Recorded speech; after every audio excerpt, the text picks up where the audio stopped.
C'est bien l'heure du journal de l'économie sur SICA TV. Merci de prendre le rendez-vous. Voici d'entrée comme de coutume le sommaire. À tout de suite. En Côte d'Ivoire, les bourses de Londres, de Casablanca et la BRVM se sont associées pour un nouveau programme. Il est dénommé Elite BRVM Lounge. Au Nigeria, les nouvelles réformes économiques semblent déjà porter leurs fruits. Elles ont réduit le risque d'endettement du pays.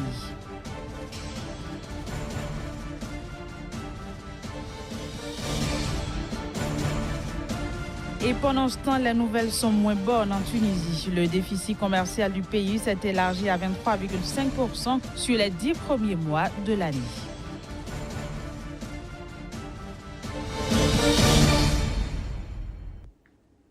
À nouveau, bienvenue.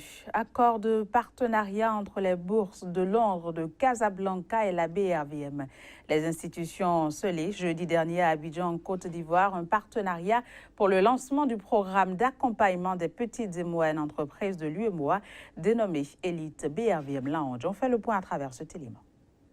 Elite BRVM Lounge, c'est le nom du nouveau programme d'accompagnement lancé par les bourses de Londres, de Casablanca et la BRVM à Abidjan la semaine dernière. Avec cet accord, les 3 places boursières ont décidé d'unir leurs efforts et de mutualiser leur expérience afin d'accompagner les PME de l'UEMOA dans l'amélioration de leur gouvernance, de leur gestion et de leur performance. Tout ceci contribuera à faciliter leur accès au financement de façon générale et en particulier au financement à long terme par les marchés de capitaux. Elite BRVM Lounge constituera une déclinaison régionale du programme Elite développé par le London Stock Exchange Group et mis en œuvre actuellement en Afrique par la bourse de Casablanca pour les petites et moyennes entreprises marocaines. Elite BRVM Lounge s'appuiera sur un écosystème propre à l'UEMOA. Il sera également axé sur les besoins spécifiques des PME de l'Union. À travers ce projet, la BRVM compte ainsi apporter sa contribution à la recherche de solutions à la problématique de financement des PME dans la sous-région aux côtés des États, des institutions financières de développement,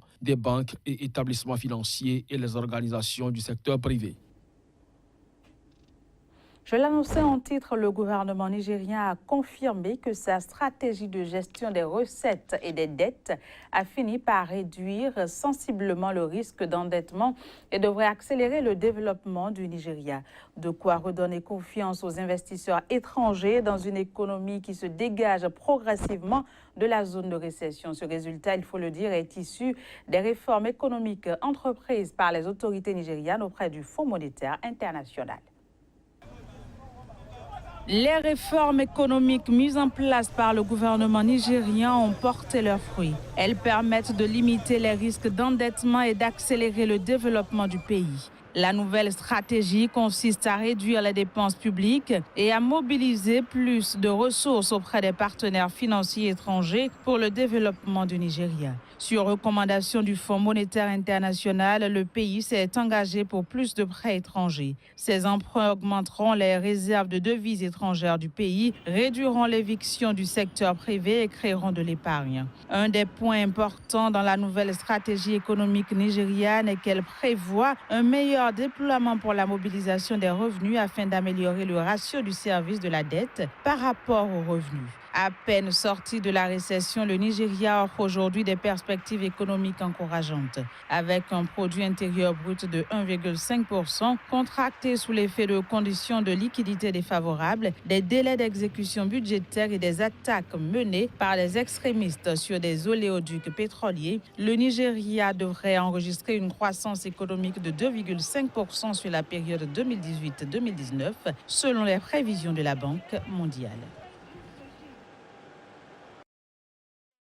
Semble favorable pour le Nigeria, elles le sont moins du côté de la Tunisie. Le déficit commercial du pays s'est élargi à 23,5% sur les 10 premiers mois de 2017 pour atteindre 13,210 milliards de dinars, soit 5,28 milliards de dollars. Un niveau record annoncé vendredi dernier par l'Institut national des statistiques tunisien. Suivez cet élément pour plus de précision. Le déficit commercial tunisien s'est élargi à 23,5% sur les 10 premiers mois de 2017. Une situation qui inquiète les autorités tunisiennes dans la mesure où les réserves de change ne peuvent désormais couvrir que 93 jours d'importation. De 10,710 milliards de dinars pour la même période l'an dernier et de 12,6 milliards de dinars pour l'ensemble de l'année 2016, le solde commercial s'est détérioré après une hausse de 19,6% des importations. Les exportations n'ayant pu évoluer au même rythme. La semaine dernière, la Banque centrale tunisienne a ordonné aux banques commerciales locales d'arrêter de financer les importations d'environ 220 produits, notamment le poisson et le parfum, afin de redresser les comptes commerciaux. Pour réduire le déficit commercial, le gouvernement tunisien devrait augmenter les taxes sur certaines marchandises importées, comme les produits cosmétiques et certains produits agricoles. Hors de l'Afrique, aux États-Unis, des milliers d'agriculteurs ont porté plainte en 2017 contre le dicamba. Il s'agit d'un herbicide commercialisé par 3 groupes. Volatile, il ne reste pas toujours dans les champs sur lesquels il est répandu, s'éparpillant parfois sur les cultures alentours. Les autorités de l'Arkansas ont, au début de l'été, suspendu son utilisation pour les agriculteurs et s'apprêtent à renouveler la mesure. Reportage. Quelques mauvaises herbes dépassent encore suite à la dernière récolte de soja. Mais selon Perry, son terrain dans l'Arkansas n'a jamais été aussi propre.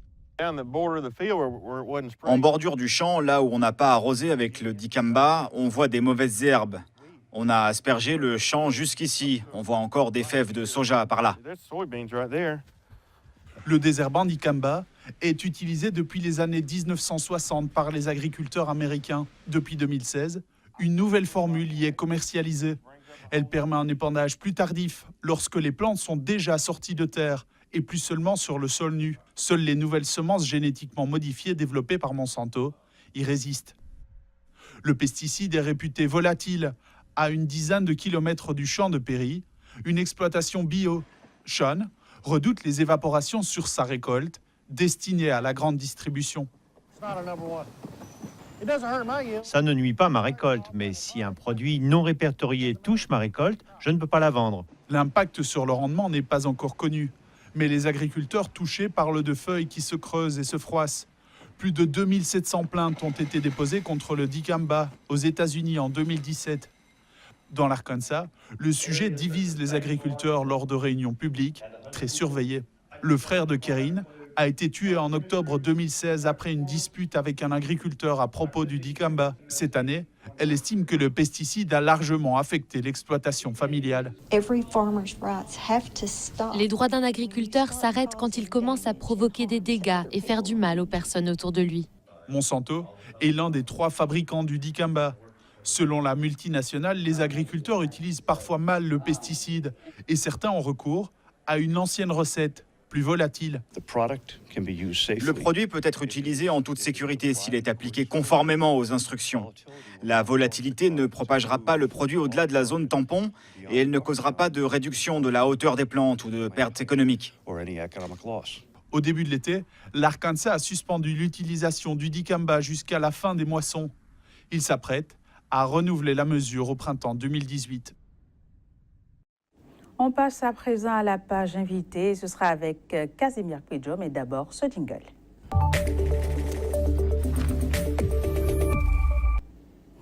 L'échange de ce jour portera sur le rigoureux contrôle des dépenses publiques en 2017 au Niger. Je l'annonçais plus tôt, les détails nous seront donnés par Casimir Pidjo. Bienvenue à vous.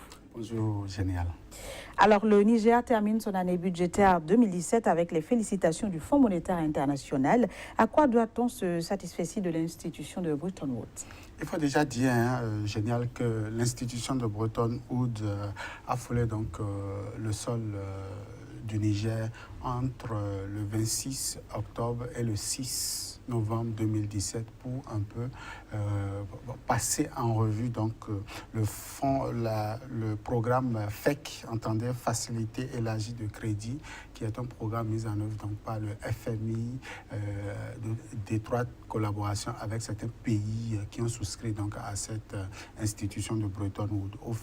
À la fin donc de cette mission, le FMI a remarqué que l'État nigérien a bien exécuté donc, le budget exercice 2017 suite à des réformes opérées donc, par le gouvernement, notamment en ce qui concerne la réduction du train de vie de l'État, en ce qui concerne également la lutte contre la gabegie financière et enfin en ce qui concerne l'assainissement des finances publiques. 3 choses aujourd'hui qui ont permis au Niger d'atteindre une très belle performance en termes d'exécution des dépenses publiques, même si la question de la mobilisation des recettes, de la collecte des recettes et surtout de l'élargissement donc, de l'assiette fiscale au niveau donc, du Niger reste encore une problématique majeure où le Fonds monétaire international a formulé des recommandations en ce qui concerne donc la loi des finances 2018. Alors justement, parlant de ça, le FMI reste encore demandeur de réformes au sein de l'administration publique. Quelles sont ces réformes-là, Casimir Pedjo?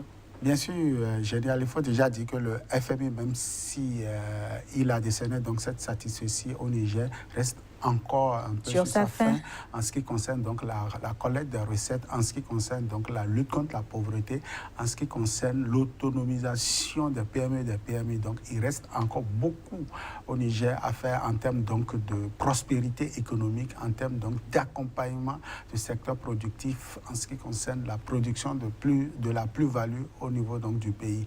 Aujourd'hui, le Niger n'arrive en dehors donc de sa puissance minière, notamment au niveau donc de l'uranium, le Niger n'arrive pas à tirer bon profit donc de son secteur privé. Et d'ailleurs, le FMI a formulé, comme vous l'avez dit, ces recommandations-là pour améliorer un peu le climat des affaires au niveau du pays. Mais aussi, le FMI a promis accompagner donc le secteur productif, notamment le secteur privé, les PME, les PMI surtout pour le compte de l'année budgétaire 2018, apporter l'expertise qu'il faut, permettre aux banques de pouvoir aujourd'hui financer les PME, ces PME et PMI-là. Et donc, l'État doit opérer des réformes pour donc faciliter tout ceci afin que le Niger véritablement puisse profiter de la question, enfin de bon voisinage entre donc les partenaires sociaux et donc l'État central. Alors vous parlez tout à l'heure de l'année budgétaire 2018. Justement, comment est-ce que le Niger compte amorcer l'année budgétaire à venir?